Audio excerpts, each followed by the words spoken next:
Solomon, welcome to the show, man. Jordan Moore, Sean Cody, Max Brown with you on Trojans Live. And, we've talked to a lot of these transfer portal guys. It's new. It's exciting to have you here. What was the draw for you coming from Wyoming, sort of, a step up a little bit in conference and competition to come to USC? What was the draw for you?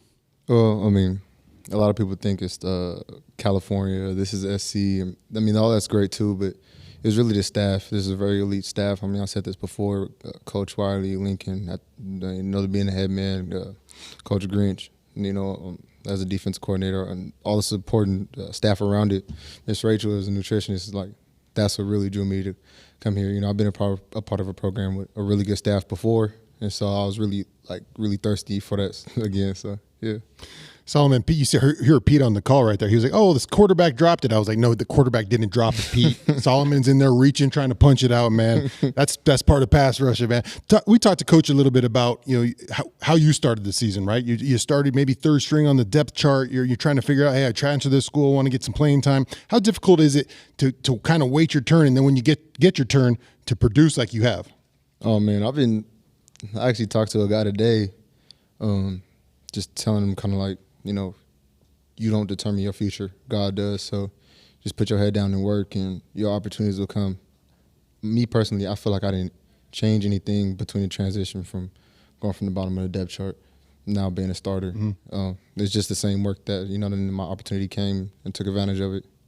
Is that a role that you embrace, kind of being that mentor figure? Because I'm sure there's a lot of guys in the locker room as they're figuring out their role, new staff coming in at SC. It always is the case. High expectation, big-time recruits, whether you're coming in out of high school, out of the portal. You're a guy like we've talked about that, dug in when things may not have been great early on, got your opportunity and took care of business. Do you like having that role? What's that message to those younger guys? Yeah. When I was at Wyoming, I kind of had the same kind of role that you're describing. A lot of guys look to me for wisdom, I don't know, my name's Solomon or something. There you go. But no, I love it when guys come and ask me for advice and I actually have an answer for them. That just means I did something right enough to have that knowledge, be able to share with them. We had a guy in the last couple of years named Isaiah White on the men's basketball team we spent a lot of time with, who came over, and he was a married, father of two, and had such a different perspective than some of the other guys on the team. You have that perspective. You're married. You have a child now. How does that change things for you? How are you maybe looking at life a little differently than some of the other guys in the locker room? Well, life is really, really, really real for me right now. How old's that kid? Oh, he's 1.5. Okay. Yeah, so he's almost doing his toddler thing. I think he turned the corner already, but yeah, no, life is really real for me. I go home and still have multiple responsibilities. Yep. I might just go home playing video games and stuff like that. Even though I stopped doing that before I even had a kid. But yeah, no. But at least he's sleeping through the night.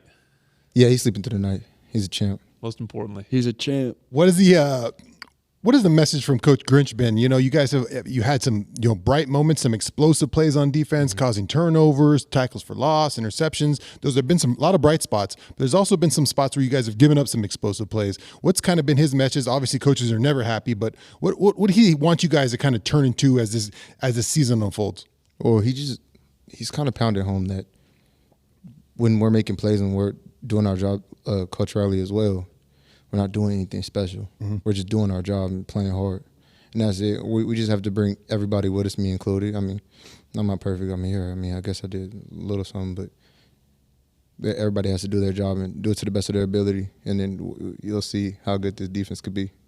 When you listen to media chatter, and I'm guilty of it at times too, it's, hey, this offense is unreal, but we're still waiting on the defensive line. Not sure about the defensive line. Do you guys hear that? Is that a chip on your shoulder? Do you talk about that? Or is that just something that media can talk about and we're not even worried about it? I don't think that's ever been mentioned, ever in the D-line room. Where I feel like the D-line could be the strongest group on the defense. So, you see the guys on the D-line. And I know before I got here, the inside guys were getting really criticized and stuff like that, but those guys are the heart of the defense, so they make it go. You're listening to Solomon Byrd on Trojans Live. All right, you've had a chance for a couple sack celebrations. What is there a bird dance? What are we doing? What is the sack celebration? Well, I guess you see what I've been doing. I don't know. I can't really put a name to what that is. I know I did it one time. I liked it, so I did it again. I don't know. I can't really tell you. Talk about Coach Nua a little bit, just real quick. What do you love about that room, being around him? He seems like a character, but also somebody who gets the best out of you. I talked to Coach Riley on my visit about Coach Nua, and he's the perfect mixture of a coach. You'll get coaches that are really good coaches, but probably aren't the best type of person. You get coaches that are really good people, aren't really good coaches. Coach Nua has the best of both worlds, and he could really get his best out of his players without having to act like a maniac. Or, Yeah. You know, Coach Nua could do it. He's probably. I've never seen no maniac defensive line coaches before. Some guy from Louisiana. No, Coach Nua he's the best D-line coach in the nation for sure, hands down. Schematically, are you being asked to do similar things this year in Grinch's defense that you were at Wyoming, or where are the variations there? Everything that I've done in the defense at Wyoming, I've done here as well. The only difference is I'm doing more of it, and I'm standing up plenty more. When you say more of it, is that more rushing? Is that more run stopping? Is that more? It's more so being a linebacker with the drops, getting the running back. We do that a little bit more. Nice. Yeah, that's pretty much it. That is Solomon Byrd. Good to get to know you, man. We're really enjoying watching you play, and you have been a playmaker out there. This defense is number 2 in the nation in sacks, and Solomon Byrd right there with Thule at the top of the USC sack chart.